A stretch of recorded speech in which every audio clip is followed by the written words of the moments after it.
Bienvenidos amigos a esta reflexión o evangelio del día de hoy. Como siempre, un saludo fraterno y cordial a todos los que me ven a esta hora. Cualquier hora del día me pueden estar viendo en Facebook, WhatsApp, en YouTube, pero en el canal de televisión lo estoy presentando de 5:30 a 7, más o menos a las 6:30 está saliendo esta reflexión que dura como 20, 30 minutos en algunas ocasiones.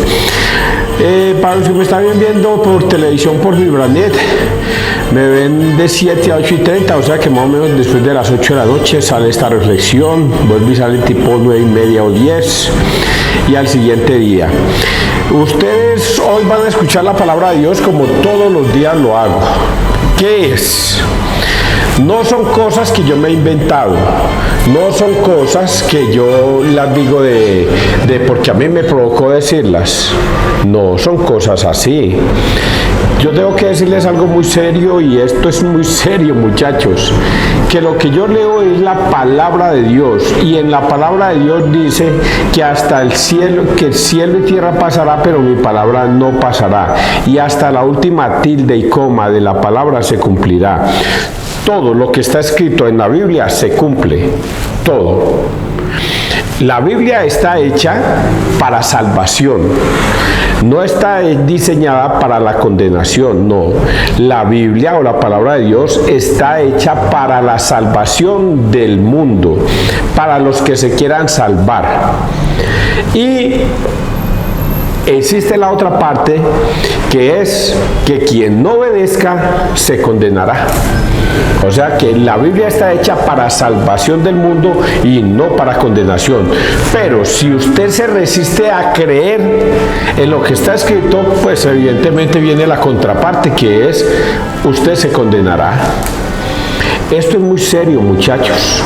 Por eso, cuando yo les hablo de la palabra de Dios, voy a hablarla para ustedes, pero también la voy a hablar para mí, porque ese es un concepto equivocado el que manejan los protestantes cuando creen que los católicos se van a condenar, o que los padres sacerdotes de la Iglesia Católica que son pedófilos se van a salvar. No. La Biblia, el texto de la Biblia está hecho de una manera individual. Cada persona se salva o se condena. No es que porque él peca, entonces yo me condeno, o porque él es un santo, yo me salvo. Cada persona es individual, es un, ¿cómo se llama eso? Un tú a tú con Dios.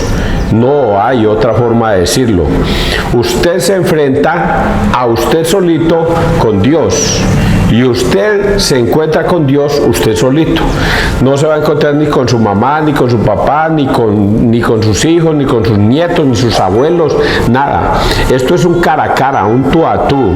Tú te enfrentas a Dios, Dios se enfrenta a ti o se encuentra contigo. No hay forma de decirlo más. Y lo vemos reflejado por ejemplo, en el hijo pródigo. El hijo pródigo que después de haber ido a pecar, después de haberse malgastado toda su fortuna, toma la decisión de regresar a la casa. Y cuando regresa a la casa, él pide perdón. Es un cara a cara con Dios. El hijo regresa a casa y Dios lo recibe. Y Dios lo recibe porque ha pedido perdón. Es un cara a cara. El hermano siente envidia por lo que el papá ha hecho, porque lo perdonó después de haberse ido a malgastar todo lo que tú le habías dado, la mitad de la herencia, y la malgastó, y luego usted viene y lo recibe y como si nada, lo perdona como si nada.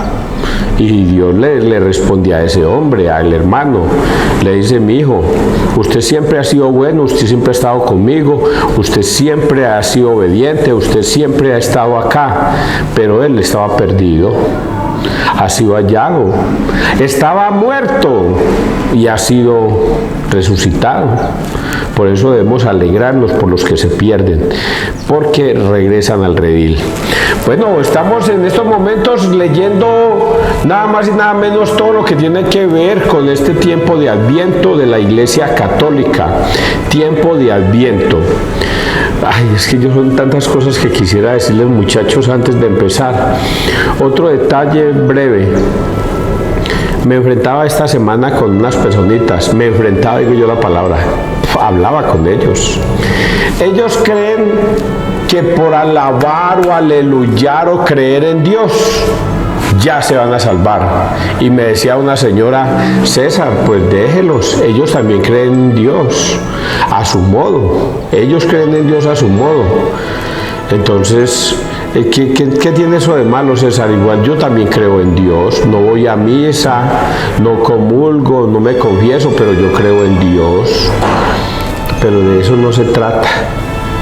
No se trata de que porque yo creo en Dios, entonces yo me salvo. Se trata de que en Mateo 7, 21, 23, Dios condena a todos los que desobedecen a Dios, aunque digan creer en Dios. Ahora sí persinemos, en nombre del Padre, del Hijo y del Espíritu Santo. Amén. Primera lectura, Isaías 40, 1, 11. Dios consuela a su pueblo. Consolad, consolad a mi pueblo, dice vuestro Dios. Hablad al corazón de Jerusalén, gritadle que se ha cumplido su servicio y está pagado su crimen, pues de la mano del Señor ha recibido doble paga por sus pecados. Una voz grita: en el desierto preparadle un camino al Señor, allanad en la estepa una calzada para nuestro Dios. Que los valles se levanten, que montes y colinas se abajen, que lo torcido se enderece y lo escabroso se iguale. Se revelará la gloria del Señor y la verán todos juntos. Ha hablado la boca del Señor. Dice del Señor. Dice una voz: grita. Respondo: ¿qué debo gritar? Toda carne es hierba y su belleza como flor campestre. Se agosta la hierba, se marchita la flor, cuando el aliento del Señor sopla sobre ellos. Sí, la hierba es el pueblo, se agosta la hierba, se marchita la flor, pero la palabra de nuestro Dios permanece para siempre. Súbete a un monte elevado, heraldo de Sión. Alza fuerte la voz, heraldo de Jerusalén. Álzala, no temas, di a las ciudades de Judá: aquí está vuestro Dios. Mirad, el Señor Dios llega con poder y con su brazo manda. Mirad, viene con él su salario y su recompensa lo precede. Como un pastor que apacienta el rebaño, reúne con su brazo los corderos y los lleva sobre el pecho. Cuida él mismo a las ovejas que crían. Palabra de Dios, te alabamos a ti, Señor Jesús. Brevemente, recordemos que es Isaías 40, del 1 al 11. Dios consuela a su pueblo. Isaías profetizando 700 años antes de venir Cristo. Algunos dirán por ahí: pero César, no son 700, son como 500 y pico. Bueno, yo le calculé 700.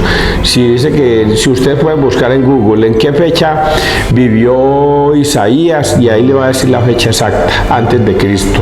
500, 600, 700 años antes de Cristo vivió Isaías. El caso es que durante ese lapsus de tiempo profetizó todo lo que iba a pasar cuando iba a venir Jesucristo. Usted se imagina, usted hoy mirando el futuro, ¿qué va a suceder dentro de 700 años? No tenemos ni la más mínima idea qué va a suceder dentro de 700 años. Nada. Ni menos qué va a suceder dentro de 500 años. Pues esa es una maravilla. Que este hombre haya profetizado 700 años antes y se haya cumplido lo que él profetizó. Porque ese es el detalle. Los que vivieron en el tiempo de Isaías y de ahí para acá, todo el mundo decía: pero eso sí será verdad. Sí será verdad todo lo que dice del Mesías. Eso sí se cumplirá. A muchos les parecía cuentos de fábulas.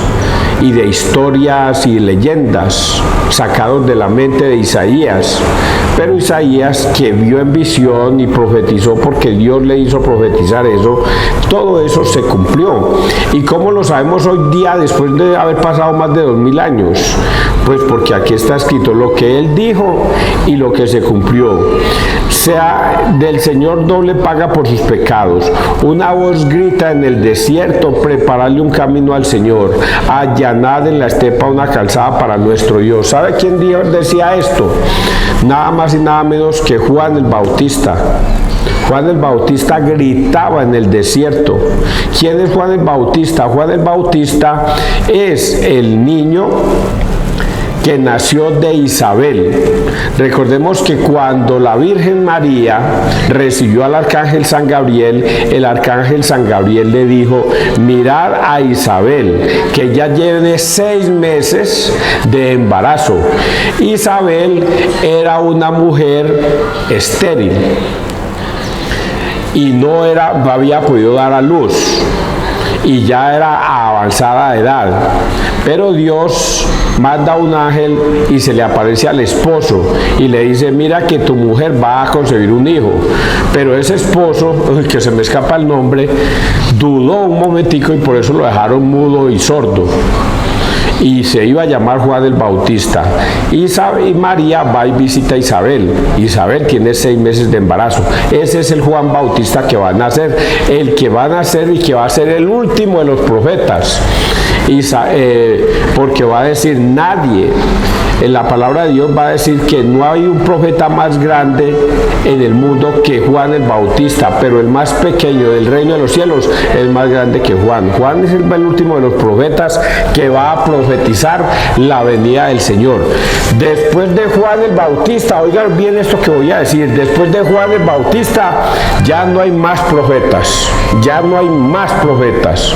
Ya él fue el último de los profetas que vino a predicar y a anunciar la venida del Señor. Por eso, cuando un protestante dice: a mí me nombraron profeta, a mí me nombraron evangelista, pastor, oigan a esto, ellos solitos se autonombraron, nadie los nombró, porque la Iglesia Católica no tiene profetas. La Iglesia Católica reconoce que el último de los profetas fue Juan el Bautista, y después de Juan el Bautista viene Jesús, y ya lo que dice Jesús, hasta ahí es todo. Ya, que es que, como dice la Piraquive, es que a mí se me pareció el mismo Jesucristo o un ángel, no recuerdo bien cómo está escrito, cómo es que ella lo dice, se me apareció un ángel y le dijo: Piraquive, monta una iglesia y entonces vas a llevar almas al cielo, porque a la Iglesia Católica le quedó grande. Entonces la Piraquive interpretó ese sueño o esa visión como fue que Dios la mandó a ella como profeta a predicar la palabra de Dios y a llevar almas al cielo, y eso no existe. Ya lo que está escrito en la Biblia, eso se cumple y hasta ahí es. Y ahorita viene la segunda parte de esto que les acabo de decir. Dice acá esta parte: se revelará la gloria del Señor y la verán todos juntos. Ha hablado la boca del Señor, dice una voz. Grita, respondo, ¿qué voy a gritar? Toda carne es hierba y su belleza como flor campestre. Se agosta la hierba, se marchita la flor cuando el aliento del Señor sopla sobre ellos. Después de Juan el Bautista ya aparece Jesucristo, relatado aquí. Aparece Jesucristo relatado aquí, y luego dice acá: pero la palabra de nuestro Dios permanece para siempre.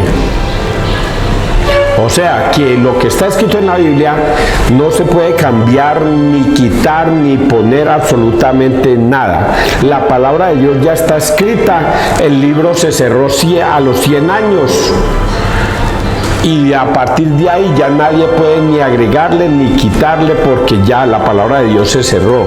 Por lo tanto, este libro que es sagrado, se va a cumplir hasta la última tilde y coma. Oye, hombre, yo lo entiendo de una manera tan simple y tan sencilla, que cuánto quisiera yo que ustedes realmente lo entendieran de la igual manera. Porque lo que está escrito en la Biblia se cumple todo. No hay nada que no se cumpla. Por eso dice una frase tan terrible esa, es que hasta la última tilde y coma. Oiga, hasta una tilde y una coma se cumple.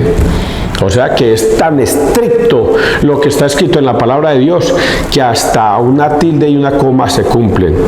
Súbete a un monte elevado, heraldo de Sión, alza la voz fuerte, heraldo de Jerusalén, álzala, no temas, di a las ciudades de Judá, aquí está vuestro Dios, aquí está vuestro Dios. Ahí es cuando aparece Jesús, el Emmanuel. Cuando Isaías 700 años antes profetiza, dice que va a venir un profeta que va a hacer llamar Juan el Bautista, que va a gritar en el desierto, a allanar los montes, a allanar las llanuras, a allanar las alturas, y bueno, eso que ustedes escucharon ahí, grita en el desierto que va a venir el Mesías, y eso se cumple. Luego aparece Jesucristo, por eso aquí dice, aquí está vuestro Dios, aparece Jesucristo. Mirad, el Señor Dios llega con poder y con su brazo manda. Mirad, viene con él su salario y su recompensa lo procede. Como un pastor que apacienta el rebaño, reúne con su brazo los corderos y los lleva sobre el pecho. Cuida él mismo a las ovejas que crían. Y esta partecita, como un pastor del rebaño, recordemos, lo que pasa es que yo tengo que tener el chancuquito aquí, recordemos una frase que Jesús le dice a Pedro, lo llama aparte y le dice, ven Pedro, ¿tú me amas? Y Pedro le dice, sí Señor, tú sabes que te amo. Y el Señor le dice, apacienta mis corderos. Y por segunda vez le pregunta, Pedro, ¿de verdad tú me amas? Y Pedro le dice, sí Señor, tú sabes que te quiero, cuida a mi rebaño. O sea que Jesús tiene un rebaño. ¿Cuál es ese rebaño? El que él fundó en Mateo 18, y sobre esta piedra edificaré mi iglesia. Por eso el rebaño de Jesús lo va a apacentar Pedro. Y por ello dice acá, y por tercera vez le pregunta, Pedro se entristece porque le preguntó por tercera vez, y Jesús le dice, apacienta mis corderos. Por lo tanto, aquí dice, como un pastor que apacienta el rebaño, reúne con su brazo los corderos y los lleva sobre el pecho, cuida él mismo a las ovejas que crían. Por lo tanto, esta palabra de Isaías se cumplió y se cumplirá hasta el final de los tiempos. Vamos a leer el Salmo 95. Aquí está nuestro Dios que llega con fuerza. Cantad al Señor un cántico nuevo, cantad al Señor toda la tierra, cantad al Señor, bendecid su nombre, proclamad día tras día su victoria, contad a los pueblos su gloria, sus maravillas a todas las naciones. Decid a los pueblos, el Señor es Rey y gobierna a los pueblos rectamente. Alégrese en el cielo, goce la tierra, retumbe el mar y cuanto lo llena, vitoreen los campos y cuanto hay en ellos, aclamen los árboles del bosque. Delante del Señor que ya llega a regir la tierra, regirá el orbe con justicia y los pueblos con fidelidad. Voy a detenerme un pedacito aquí solamente por decir una cosa. El Señor es Rey, Él gobierna a los pueblos rectamente. Cuando nosotros analizamos la palabra de Dios con sabiduría humana, nosotros nos damos cuenta que Dios nos pone a prueba unas cosas muy difíciles. Por ejemplo, ¿qué es eso de que si te pegan en una mejilla coloca la otra? Para la sabiduría humana eso es demasiado difícil de entender. Pero cuando nosotros obramos en rectitud, de acuerdo a la palabra de Dios, y si una persona nos pega en una mejilla y colocamos la otra, descubrimos la sabiduría de Dios. Y esta semana les contaba un cuento que está escrito en la Biblia, que los romanos habían sacado un edicto contra los judíos, que todo judío debía cargarle los enseres o el escudo o lo que tuvieran los romanos 1 kilómetro. Un romano obligaba a un judío a cargarle sus cosas por 1 kilómetro. y si no lo hacía, era castigado. Ese judío, porque era un edicto, era de obligatoriedad. Y entonces los judíos veían eso como una humillación para ellos, y efectivamente es una humillación. ¿Cómo así que yo le tengo que cargar a un soldado romano las cosas de él y lo tengo que acompañar 1 kilómetro sabiendo que yo voy para mi casa y estoy ocupado? Pero como él, para humillarlo, lo tenía que hacer. Hasta que viene Jesucristo. Y Jesucristo les dice, les voy a decir esto, ya no lo van a cargar 1 kilómetro, sino que si alguien te pide que camines 1 kilómetro, usted acompáñelo 2. Y luego Jesucristo, mostramos en unos dibujos animados que Jesucristo le es obligado a cargar a un soldado, a un comandante de los soldados, todas sus cosas, y el Señor las carga. Y termina el kilómetro y entonces los demás se le arriman, los compañeros se le arriman y le dicen, ¿qué hacemos? No, Señor, sigamos adelante, acompañemos los 2. Y en el camino de 1 kilómetro a 2, los soldados romanos se avergüenzan de haber puesto a esos hombres a caminar 1 kilómetro. Y es ahí donde Jesús nuevamente nos da la razón cuando Él dice, si una persona te pide que camines 1 kilómetro, acompáñala 2, para que el avergonzado sea el romano y no el judío. Y así termina prácticamente ese detalle de obligar a los judíos a acompañarlos 1 kilómetro. Espero que ustedes hayan entendido esa parte. Vamos a leer el Evangelio, Mateo 18, 12, 14. Dios no quiere que se pierda ni uno de estos pequeños. Ojo con la palabra de estos pequeños. Ese pequeños tiene un significado muy especial. Vamos a leer. En aquel tiempo dijo Jesús a sus discípulos. ¿A quién le va a hablar? A sus discípulos. ¿Qué os parece? Suponer que un hombre tiene 100 ovejas. Si una se le pierde, no deja las 99 en los montes y va en busca de la perdida. Y si la encuentra, en verdad os digo que se alegra más por ella que por las 99 que no se habían extraviado. Igualmente, no es voluntad de nuestro Padre que está en el cielo que se pierda ni uno de estos pequeños. Palabra del Señor, gloria a ti, Señor Jesús. Esa palabra pequeños no se refiere a niños, se refiere a los católicos, se refiere a los que lo siguen a Él. Y utiliza la palabra pequeños en varias partes.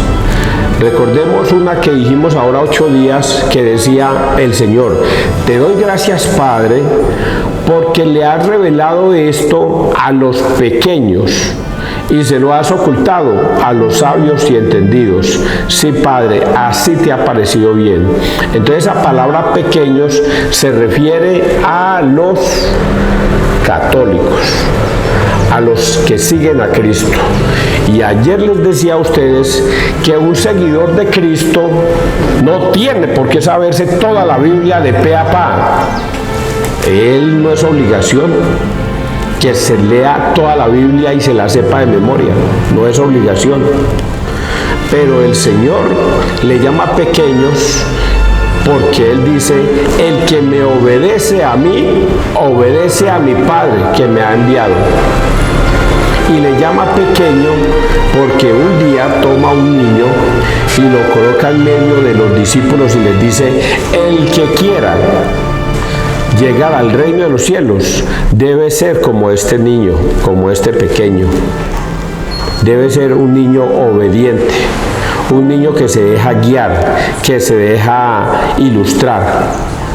Y a ese es que le llama pequeños. Por eso es que el Señor los resalta y le dice, te doy gracias, Padre, porque le has revelado esto a los pequeños. Y les explicaba yo, ¿quién es un pequeño? Los tatarabuelos, por descendencia, recibieron el Evangelio y les dijeron a esos tatarabuelos que debían confesarse y que vayan donde el sacerdote y se confiesan. y esos tatarabuelos obedecían. Hay que recibir la Eucaristía para estar en paz con Dios y permanecer en Cristo, y ellos obedecían. Los niños los bautizaban evidentemente a los primeros meses de nacidos, y ellos obedecían. La primera comunión la hacen a los 9 o 10 años y ellos obedecían. Y eso que ellos obedecían lo recibieron de sus tatarabuelos o descendientes más atrás y se lo infundieron a sus bisabuelos. Y sus bisabuelos a sus abuelos. Y sus abuelos a sus padres. Y sus padres a los hijos. Y es los pequeños los que, sin necesidad de ponerse a refutar la palabra de Dios, simplemente obedecen.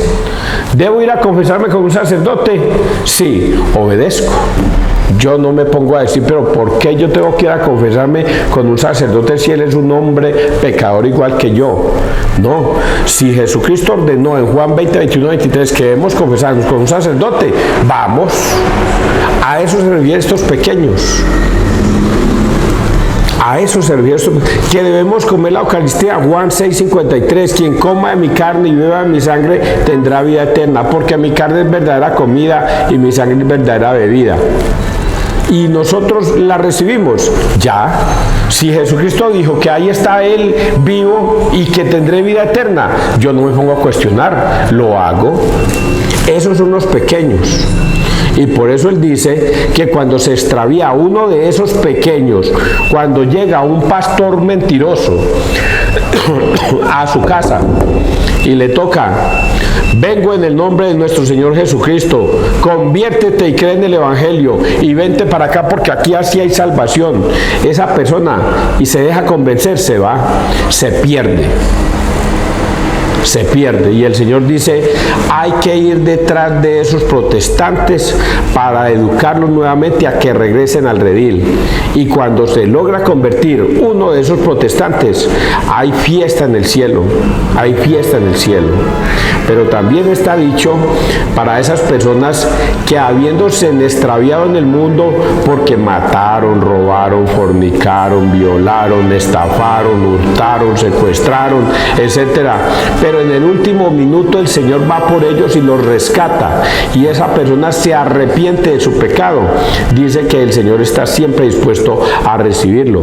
Eso pasó en la cruz. Eso pasó en la cruz cuando habían dos ladrones al lado de él y uno no se quiso arrepentir, pero el otro sí se arrepintió. Y el que se arrepintió le dijo: Señor, tenme en cuenta cuando llegues al reino. Y el Señor le dice: hoy mismo estarás en el reino conmigo. Él se arrepiente, hay fiesta en el cielo, porque hubo uno que se arrepintió. Y el Señor no quiere que nadie, óigalo bien, el Señor no quiere que nadie se arrepienta, que nadie se condene, no quiere que nadie se condene, que todo el mundo se salve. Pero está escrito en Juan 28, en Mateo 28, 19, vayan, hagan que todos los pueblos sean mis discípulos, bautícenlos en el nombre del Padre, del Hijo y del Espíritu Santo, y enséñenles a obedecer todo lo que yo les he mandado.